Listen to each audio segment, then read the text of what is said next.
Bismillahirrahmanirrahim. Assalamualaikum warahmatullahi wabarakatuh.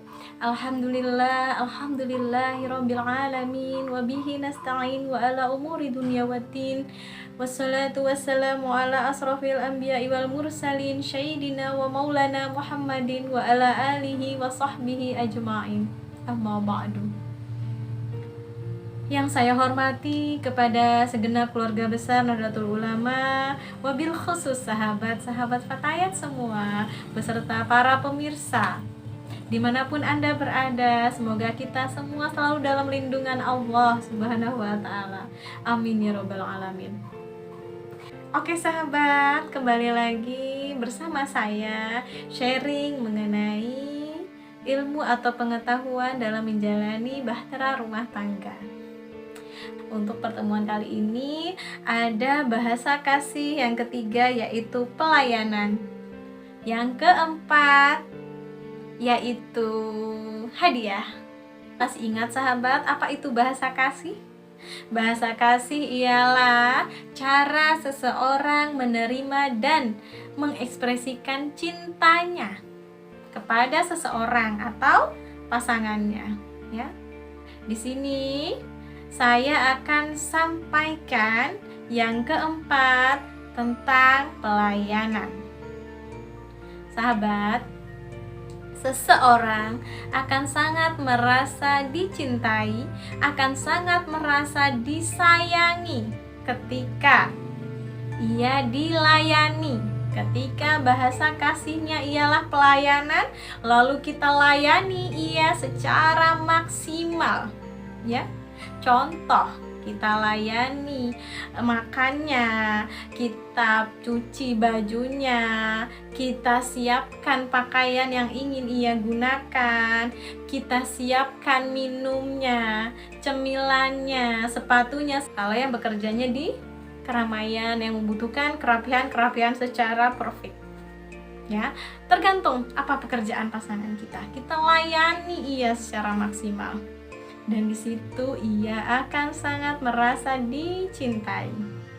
Seseorang yang bahasa kasihnya baik pelayanan, pujian, sentuhan fisik, biasanya ia akan senang melakukan apa yang ia butuhkan. Contoh, kalau ia bahasa kasihnya pelayanan, dia juga akan cenderung suka melayani. Itu cara kita mengidentifikasinya lagi, oke? Contoh, dia akan senang kalau kita capek dia pijit-pijit, atau kita lagi masak di dapur dia nolongin kita masak, atau kita lagi nyapu di depan dia akan menggantikan pekerjaan kita yang lain. Dia akan ngepel kah, ya, membereskan kamar kah, dia akan senang melayani juga.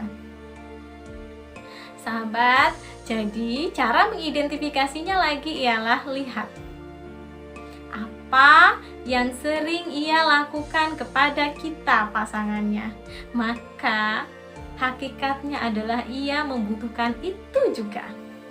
Sama dengan pujian, ya, sebelumnya kita bahas pujian. Ketika dia senang dipuji, maka dia juga akan cenderung senang memuji. Begitu, ya, bisa kita kenali perlahan-lahan dengan melihat cara ia memperlakukan kita. Ketika ia bahasa kasihnya sentuhan fisik, ya, dia suka menyentuh kita, apapun itu, ya, seorang bahasa kasihnya pelayanan, maka ia juga akan cenderung senang dilayani. Sahabat, maka berbahagialah ketika menemukan dan bersyukurlah ketika menemukan pasangan yang sefrekuensi. Atau kita bahasa kasihnya sentuhan fisik, pasangan kita juga bahasa kasihnya sentuhan fisik. Wah, itu akan saling melengkapi, ya. Tapi kita tetap harus bersyukur ketika pasangan kita bahasa kasihnya tidak sama dengan kita. Itu artinya kita perlu saling mengisi. Tapi jarang yang sama, sahabat. Ya, disitulah rencana terbaiknya Allah kepada hambanya, agar kita belajar untuk mengenali diri kita dan mengenali pasangan kita, ya, belajar. memahami kalau semua Allah berikan segala sesuatu yang menyenangkan kita, lalu dari mana kita akan belajar, ya kan?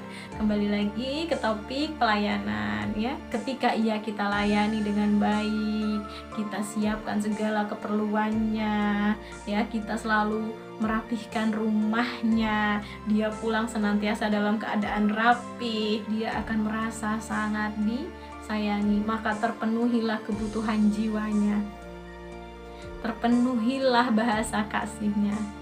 Disitulah kekosongan lumbung jiwa itu benar-benar kenyang. Sama dengan kita, sahabat, kita juga punya bahasa kasih sendiri, ya. Nanti saya akan sampaikan di akhir bagaimana cara mengutarakan apa sebenarnya bahasa kasih kita, agar pasangan kita juga tahu, agar kita sama pasangan saling memenuhi bahasa kasih masing-masing. Maka indahlah rumah tangga. Tidak perlu sama, sahabat, bahasa kasih, karena disinilah Allah ingin mengajarkan kita, ya, untuk saling berkomunikasi, saling connect, nyambung. Yang penting komunikasikan. Nah, cara komunikasinya nanti saya akan sampaikan lagi di pertemuan selanjutnya. Oke? Ya. Jadi pasangan kita juga harus tahu apa bahasa kasih kita, agar terpenuhi juga bahasa kasih kita atau love language kita.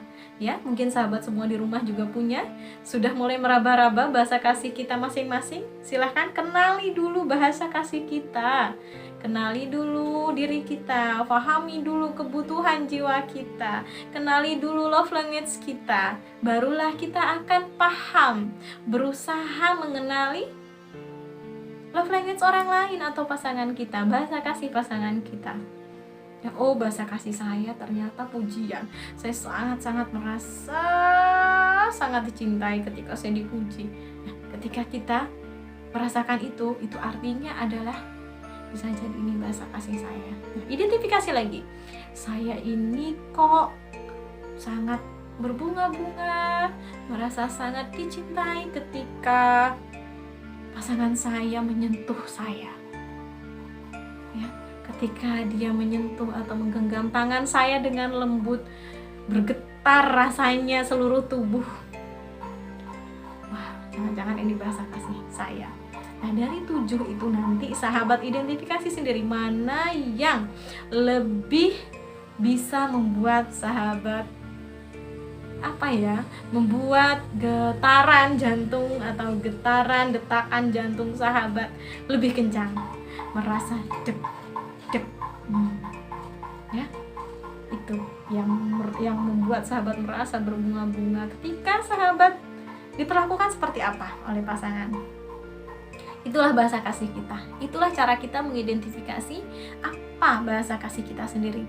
Jangan-jangan selama ini kita tidak tahu bahasa kasih kita, pun kita tidak paham bagaimana kita bisa mengasihi orang lain, bagaimana orang lain atau pasangan kita bisa merasakan cinta dari kita, ya. Di situ pentingnya ilmu, sahabat. Oke, itu jikalau bahasa kasihnya tadi apa? Pelayanan, ya, kita layani, iya. Biasanya saya sudah sampaikan kalau ia senang dilayani dan ia pun cenderung senang melayani. Maka sahabat sadari dan komunikasikan bahasa kasih masing-masing. Lalu yang keempat itu ada hadiah. Pertama kali saya mengenali bahasa kasih saya. Kenapa ya? Setiap saya pergi itu saya cenderung ingin membawakan sesuatu untuk orang di rumah, baik itu pasangan saya, mertua saya, anak saya. Itu rasa keinginan itu besar, harus bawa sesuatu, harus bawa hadiah, harus bawakan oleh-oleh. Contoh, walau hanya pergi ke pasar, walau hanya pergi ke warung, paling tidak ada yang saya bawa. Nah, setelah saya belajar ilmu ini, saya memahami, saya ketika pasangan saya membawakan hadiah untuk saya, Masya Allah sahabat, hati saya ini merasa berbunga-bunga, merasa suami saya ini kok sweet banget, manis banget, merasa saya dicintai, merasa saya sangat disayangi, merasa saya itu sangat difikirkan oleh pasangan saya. Wow, dahsyat kan? Di saat kita sudah mengenali bahasa kasih kita, ya. Nah, ada suatu ketika memang bahasa kasih pasangan saya itu bukan hadiah. Nah, ketika bahasa kasih seseorang itu bukan hadiah, jangan berekspektasi dia akan memahami kita. Apalagi kebanyakan perempuan dia ingin pasangannya paham apa yang dia inginkan tanpa berbicara. Kita kan menikah sudah lama, masa sih kamu nggak ngerti apa yang saya pengen? Masa sih kamu nggak peka kalau saya ini seneng dikasih hadiah? Nah, itu adalah kalimat-kalimat negatif yang akan memunculkan energi-energi yang negatif pula, ya. Ada cara komunikasinya. Ada suatu ketika, pertama kali saya pelajari tentang bahasa kasih ini, saya sampaikan kepada pasangan saya, aku itu seneng deh kalau sayang pulang itu bawain aku hadiah. Lalu jangan berharap lalu pasangan kita terus langsung mengikuti apa yang kita mau. No, sahabat. Karena dia punya kebiasaan atau karena dia tidak memiliki bahasa kasih hadiah, maka dia sering lupa, ya, bahkan terkesan tidak peduli. Padahal memang tidak ada di pikiran dan hatinya kalau tidak kita sering-sering komunikasikan. Saya sering ketika sekali saya katakan, dia belum juga melakukan apa yang saya minta. Misal, sayang, saya suka banget kalau sayang pulang dari manapun itu bawain saya sesuatu, apapun itu. Tapi jangan ngomong sesuatu, sahabat, yang sama yang namanya laki-laki, karena dia tidak akan paham, karena dia tidak suka, otaknya itu tidak suka dengan yang berbelit-belit atau drama lah ya bahasanya. Dia tidak suka sesuatu yang terlalu berdrama. Katakan, kalau kita suka hadiah, katakan, sayang nanti pulang bawain aku hadiah ya. Hadiahnya jilbab ya. Jangan lupa secara spesifik, jilbab segi 4 ya. Ada lagi yang kurang, jangan sampai bikin dia bingung. Warna hijau ya. Sudah, warna hijau. Katakan jumlahnya berapa, maunya 1 atau 2. Jadi sangat-sangat spesifik kalau mau komunikasi sama yang namanya pasangan kita yang laki-laki, ya. Kalau ingin berkomunikasi kepada yang namanya laki-laki harus benar-benar to the point, ya, langsung, tanpa berbelit-belit, karena memang secara psikologis laki-laki tidak suka yang berbelit-belit.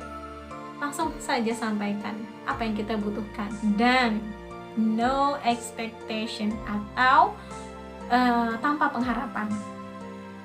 Meminta tanpa pengharapan, karena harapan yang sesungguhnya tempat menggantungkan harapan hanya kepada Allah Subhanahu wa Ta'ala. Oke sahabat, sudah 4 bahasa kasih atau love language seseorang. Masih ada berapa lagi? 3 lagi. Nanti saya akan sampaikan di pertemuan selanjutnya. Mungkin cukup sekian untuk sharing hari ini. Saya mohon undur diri. Wassalamualaikum warahmatullahi wabarakatuh.